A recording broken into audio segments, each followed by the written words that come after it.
அருட்பெருஞ்சோதி அருட்பெருஞ்சோதி தனிப்பெருங்கருணை அருட்பெருஞ்சோதி. வள்ளல் பெருமான் ராமலிங்க அடிகளாரின் வரிகள். படமாட்டேன், துயர் சிறிதும் படமாட்டேன், பயப்படவும் மாட்டேன். எந்த தைரியத்தில் இப்படி சொல்கிறாரு? அவர் கடவுள்கிட்டே சொல்கிறாரு. காரணம், நும் பதத்துணையே பிடித்தேன். உன்னுடைய திருவடிகளை பிடிச்சிருக்கிறனே பரம்பொருளே, இதுக்கு மேலே எனக்கு எப்படி பயம் இருக்கும்? அவர் கடவுள்கிட்ட எவ்வளவு உரிமையாக பேசுகிறாரு தெரியுமா? கேட்குறாரு, உள்ளொன்று வைத்து புறமொன்று பேசுவார் உறவு களவாமை வேண்டும்.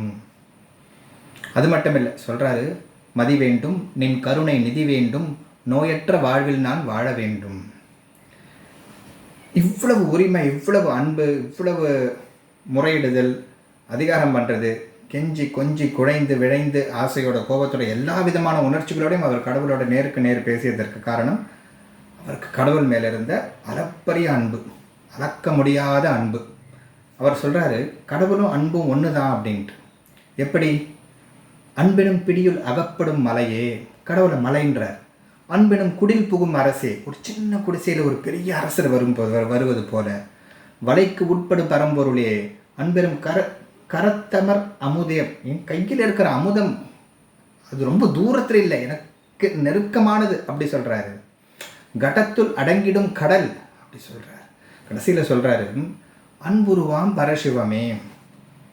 இப்படிலாம் சொல்கிறவர் கடவுள்கிட்ட என்ன சொல்கிறாரு? வாழையடி வாழையென வந்த திரு கூட்ட மரபினில் யான் ஒருவனன்றோ வகையறியேன். இந்த ஏழைப்படும் பாடுனக்கு திருவுள சம்மதமோ, இது தகுமோ, இது முறையோ, இது தர்மம் தானோ? கடவுள்கிட்டே எப்படி கேட்குறாரு? அன்பு உச்சத்தில் இருக்கும் பொழுது கடவுள் அந்நியமானவர் அல்ல. இதை உணர்ந்தவர் வள்ளல் பெருமான்.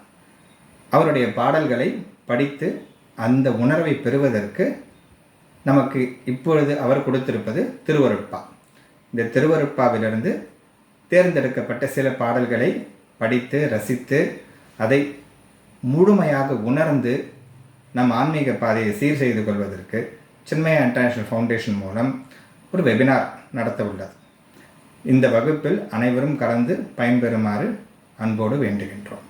அருட்பெருஞ்சோதி அருட்பெருஞ்சோதி தனிப்பெருங்கருணை அருட்பெருஞ்சோதி.